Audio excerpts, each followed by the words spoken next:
I'm glad you have joined us for this early weekly devotional. I am a little bit late. I intended to put this on yesterday and I missed it. But I come across some things this morning. I spent a great deal of time in town today doing some business. I started out getting a haircut, and this is not where this came from.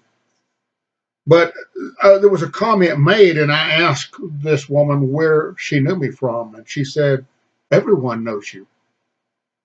I want us to think about that a minute.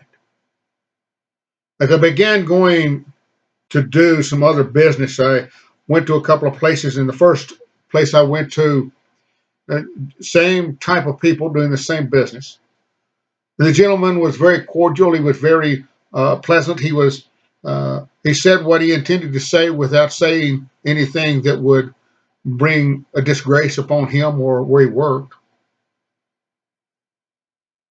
And then later, I ventured over to another place to acquire some things. And I began noticing I had talked to one or two of them, and one of them very, very clean, very polite, very well spoken. And then a couple of them of quite a bit younger generation, speaking and using language that I was raised with and was considered vulgar.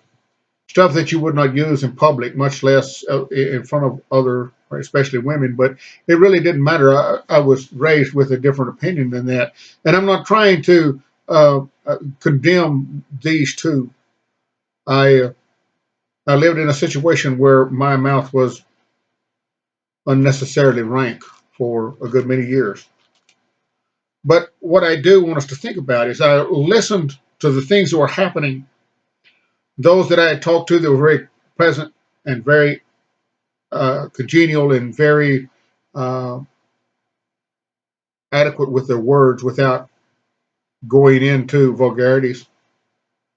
We're around and talking to some of these men, and they were talking the same way, doing well, nothing wrong with their language. And yet, when they got around the younger two men, they began to use the same type of language that he was using or that they were using. Very vulgar. And by my ideas, most of them knew better because of their age, because of the generation they were raised in, or at least they should have known, and they carried themselves well when it wasn't in front of them. But it brought me to another thought. In James, the third chapter, James, he talks about there should not be too many of them teachers and going with the false teaching and the things they could say wrong. But there's something said that makes sense all across the board. He talks about the power of the tongue, that to damage, that to carry people away, that to influence minds. And I began thinking of that thought. But in Ephesians, I want us to look at Ephesians, the third or fourth chapter, verse 29. He says this, he says, "Let no corrupting talk come from your mouth, but only such as good for building up as fits the occasion, that it may give grace to those who hear.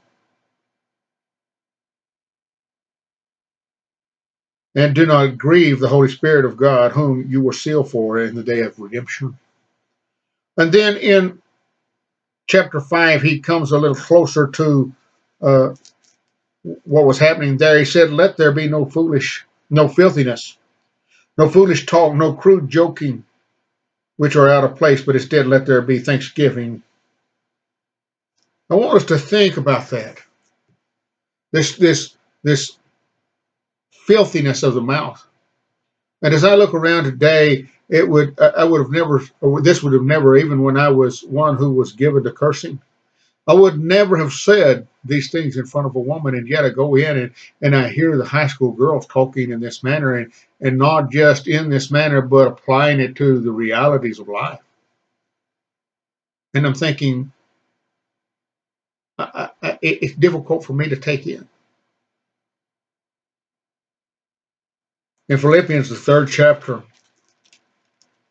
as a Christian, we need to be aware of who we are and what's going on. And like I said this morning, when this lady was asking me a question, and I said, "How do you know who I am? How do you know my name?" And she said, "Oh, we all know you." I think often if we would look back and really realize there are a lot of people who know us, who see us. They may not know us in particular, but they may not be our best friend. They may not even be an acquaintance, but they know who we are. And they know that we are Christians. They have already learned that they know that I am a preacher.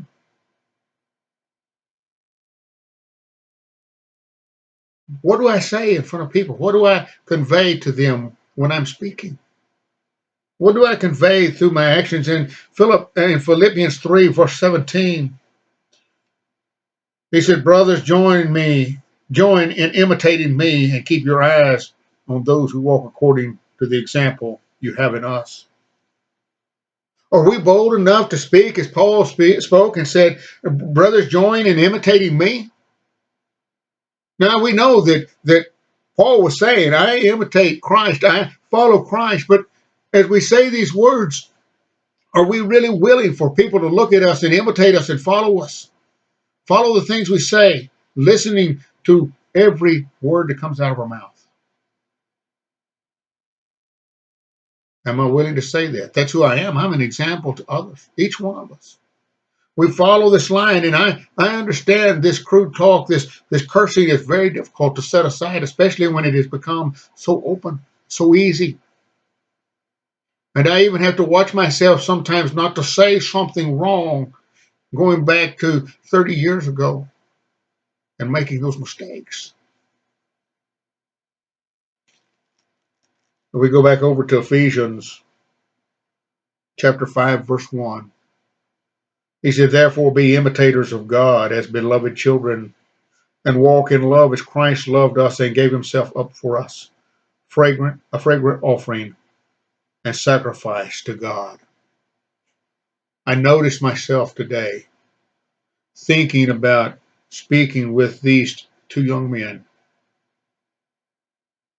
and I kept my language very, very open, and yet without condemning, without saying something vulgar, without leading someone into a situation that was wrong. But we have to think about those things. There are many people who see us. They know us. We are an example to the world. What are we showing them? What are they hearing out of our mouth? What are they seeing by our action? Are we living up to the standard that God set in front of us when he says, be imitators of God? Can we be like Paul and say, brethren, imitate me? Imitate the things, imitate how I lead, how I go through life. As you go through this week, I want you to pay special attention to those that you visit with and talk with, realizing that so often we can get pulled into the same thing they're doing. The tongue has a great deal of power. It can persuade us to do things that we should not do. It can lead us into spots that we might act completely out of character for that of a Christian. Beware. Show others that those of Christ speak in different manners, live in different manners, act in different manners, so that they might see there's something different than what is there in the world that they're experiencing day in and day out. Thank you for being here with us this evening, and may God bless you.